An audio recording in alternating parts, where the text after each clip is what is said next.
Almanya'ya geldiğinde ne gibi zorluklarla yaşadın? Ne gibi zorluklar gördün? En büyük korkum neydi? Dışarıda oturuyorum otobüs durağında mesela. Yaş teyze gelip veya başka birisi gelecek. Bana bir soru soracak Almanca, anlamayacağım. Orada "Ich weiß nicht Deutsch" diyeceğim. Bütün her şey bitecek. Benim için sıkıntı olan şey şu, 2 günde bir 16 euro otobüs parasına veriyorum. Tabii Mert'e mecbur mısınız? Yes. Herkesin aklında bulunduğunu biliyorum bu soru. Neymiş? Herkes bunu düşündüğünü de eminim. Şimdi şu soru geliyor sana Mert.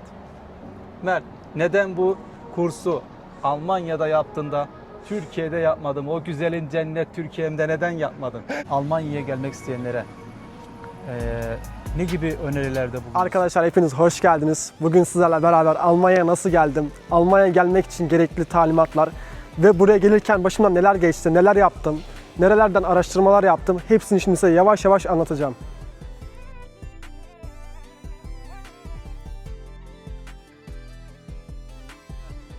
Almanya'ya geldin. Bunun için nasıl bir hazırlık yaptın?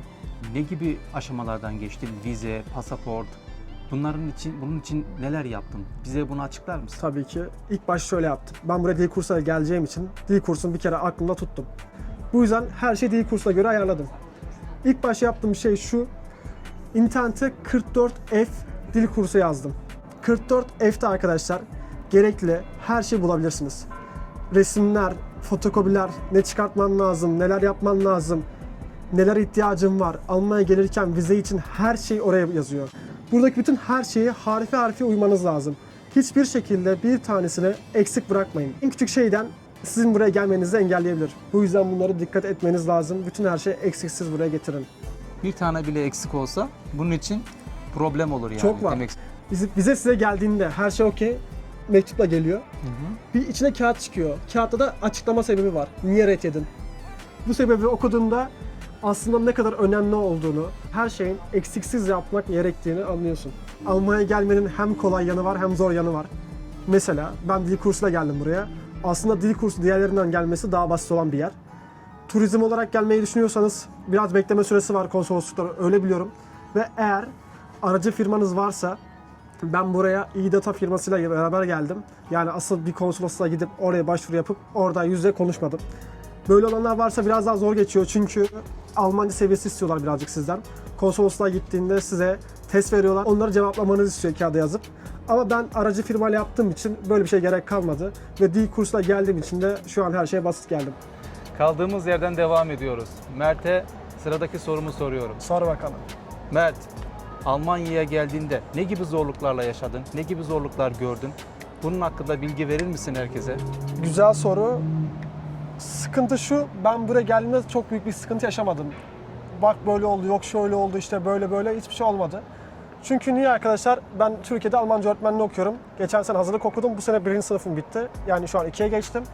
Ve azıcık Almanca bilgim olduğu için de sıkıntı yaşamadım. Yani altyapın olduğu için mi? Almanca altyapın olduğu için bir problem yaşamadım demek Ama istiyorsun. en büyük korkum neydi? Dışarıda oturuyorum otobüs durağında mesela. Yaş teyze gelip veya başka birisi gelecek. Bana bir soru soracak Almanca, anlamayacağım. Orada "Ich weiß nicht Deutsch" diyeceğim. Bütün her şey bitecek. O yüzden de biraz korkum vardı bu konuda arkadaşlar. Yalan söylemeyeceğim. Ama bu herkesin başında olan bir şey. Yani sadece senin değil, Türkiye'den Almanya'ya geldiğim için mesela ben bile zorlandığım zamanlar oldu. İlk başta da bu problemleri yaşayabiliyorsunuz. Bu soruları kafanızda geçirebilirsiniz arkadaşlar. Bunlar hep normal bir şey yani. Herkes burada öyle yapabiliyor diye düşünmeyin zaten. Hep bir eksisi, artısı illaki vardır. Kesinlikle vardır. Bunu sakın unutmayın arkadaşlar. Zorlandığınız şeyler olacak. Mert şu anda adaptasyon sorunu yaşamadı fazla ama bunun sebebi altyapısının olmasından kaynaklanıyor. Evet, sıradaki sorumuza Ben geçelim. buna bir şey daha ekleyebilir miyim? Ya, buyur. Benim için sıkıntı olan şey şu, 2 günde bir 16 euro otobüs parasına veriyorum. Tabii Mert'e mecburiyetten yolu öğrettik ona. Yol gidişatını. Ondan sonra yolu gidişatını bildikten sonra hani başladı yolları öğrenmeye, kendi başına yapmaya. Otobüs, U-Bahn, 2-3 tane araç değişiyorum, öyle her diyeyim şeyi arkadaşlar. öğrendi. Yer falan öğrettik onlara. Aktarmalı Stuttgart'a gidiyor. Bu da bunun için biraz zor oluyor da alıştı ama artık. Zamanla alışıyorsun. Evet, sıkıntı şu, yolun uzun olması. Normal arabayla 15-20 dakikalık yeri ben otobüsle beraber ve U-Bahn'la beraber 1 saat 15 dakikada zorla varıyorum. Ve Evet. şansım o da. Evet. Yoksa 1,5 saatleri buluyor arkadaşlar. Kesinlikle doğru söylüyor. Bu biraz problem oluyor. Bu herkes için geçerli. Yani burada yaşayanlar için de problem oluyor arkadaşlar. Yani bunun hangi şehire giderseniz gidin, Türkiye'de de olsa Büyük hani şeyler için özellikle. metropol olsun, hani metropol şehirleri olsun, hani büyük şehirlerde her zaman bu problemleri yaşarsınız. İstanbul gibi bir yerde de aynı problemleri yaşıyorsunuz. Burada da aynı problemler. Yaşam tarzları aynı. Arkadaşlar hemen diğer soruma geçiyorum. Yapıştır. Hazır mısınız? Yes. Herkesin aklında bulunduğunu biliyorum bu soru. Neymiş? Ve herkes bunu düşündüğünü de eminim. Şimdi şu soru geliyor sana Mert. Mert, neden bu kursu Almanya'da yaptığında Türkiye'de yapmadın? O güzelin cennet Türkiye'mde neden yapmadın? Herkes bunu soruyordur. Türkiye Madem Türkiye'yi çok seviyoruz, neden oradan yapmadın? Şimdi Türklerin çoğu bunu düşünüyordur, aklından geçiyordur. Gurbetçiler de öyle düşünüyordur eminim. Evet, vardır. Ama şöyle söyleyeyim, eğer buradaki beni izleyenlerden öğrenciler için daha çok söylüyorum. Yurt dışında eğitim almak istiyorlarsa sebebini biliyorlar. Çünkü Türkiye'de bir dil kursuna girdiğinde veya farklı bir şekilde staj yapmak istediğinde CV istiyorlar. İşte ne yaptın, ne ettin, nerelerde okudun, ne yaptın. Bunlar her şeyi istiyorlar. Bunun için de benim Almanya'ya gelip sertifika almam çok önemli. Ve ben Almanca öğretmenliği okuduğum için benim Almanya'da dil kursuna gidip eğitim almam ve o sertifikayı da CV'mde sunmam çok önemli. Bu yüzden Almanya'yı seçtim. Türkiye'de de dil kursuna gidebilirdim, doğru. Fakat orada hep Türkler olduğu için, ama bir şey değişmedi, burada da çok Türk var. Sırf CV için yani.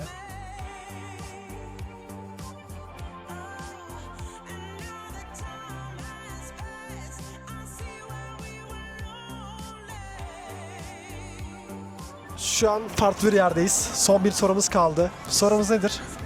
Son sorumuzu soruyoruz arkadaşlar. Hazır mısın Mert? Hazırım her zaman. Mert, son olarak şunu sormak istiyorum.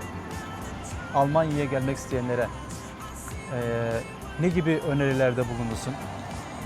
İlk başta hiçbir Almancası yoksa A0 diyecek kadar en kötü şekilde A1 Almanca öğrenmelerini tavsiye ederim. Çünkü buraya geldiklerinde Almanca'da çok sıkıntı yaşayabilirler ilk başta. Çünkü hiçbir şekilde Almanca bilmiyorlarsa çok kötü bir şey bence. Kesinlikle.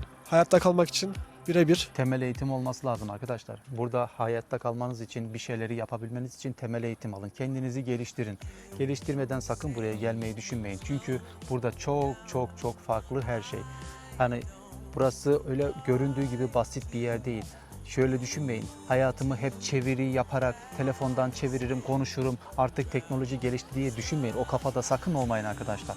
Tam olarak onu diyecektim ben de. Çeviriye sakın güvenip buraya gelmeyin arkadaşlar. Çünkü insanlar mesela bir soru soracaksın. İnternet, telefonu çevirdin, okey.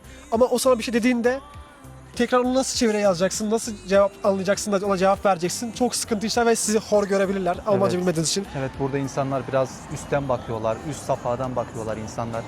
Almanca bilmediğimiz seni biraz gülüyorlar arkandan. Arkadan bir gülme oluyor.